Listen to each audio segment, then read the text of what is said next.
Hi, my name is Celeste, and I'm here to tell you about healthcare reform. Why is it that we're one of the richest countries in the world and still people are dying of diseases that are treatable? Diseases like heart disease, diabetes, and asthma.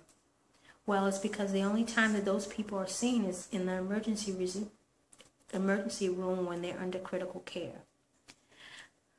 Our government has been working on healthcare reform since the 1900s. As a matter of fact, our then President Theodore Roosevelt believed that our country could not be strong if its people were sick and poor. You might be thinking, why did it take so long since the 1900s to 2010 in order for us to create some kind of healthcare reform? Well, it's because people were then and are still now opposed to the idea of healthcare reform. Our current President Obama has passed a new healthcare bill, and that's what I'm here to tell you about. The new healthcare bill is called the Patient Protection and Affordable Care Act. It's a national healthcare plan aimed at reforming healthcare in the United States. There are many benefits to this plan. It has greater access to preventive services. It fills the gap in coverage for more than 17 million uninsured Americans. It also, for the first time, covers low-income adults, whether they have children or they don't have children, under a guaranteed coverage program. It also makes sure that children under 26 can stay covered under their parents. This affects 3.1 million young adults. It also has services for senior coverage to be improved. The second thing it does is it protects its consumers under unfair practices. States can reject unfair premium hikes, and they can also ask the insurance companies explain any rate hikes that are above 10%. The insurance companies can no longer put lifetime benefits or limits on your coverage, and they can't cancel your coverage just because you're sick.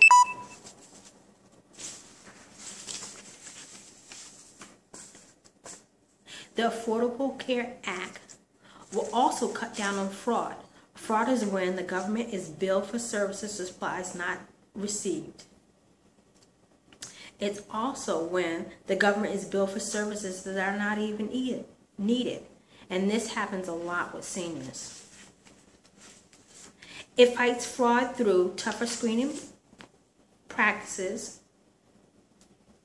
new technology, and greater consequences for those who commit fraud. Medicaid fraud costs $60 billion. Human Resources Department have so far this year collected $4.1 million. How can you learn more about these services? Well, you can learn more about these services through websites and pamphlets, and through something that they've put in place called presumptive services. Presumptive services takes the same info that are used for low-income services to qualify you for Medicaid. In conclusion, we've discussed new healthcare bill, what the benefits and plans are, how it will prevent fraud. The Affordable Care Act is America's best effort to make sure that all Americans have some kind of coverage. You can find out more information about this plan through www.whitehouse.gov, www.medicaid.gov, or www.medicare.gov. Thank you for your time.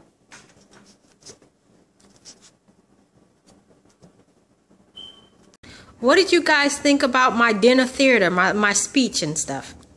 It was okay. It was pretty good. Very informative. It's pretty decent. It was okay for me. It actually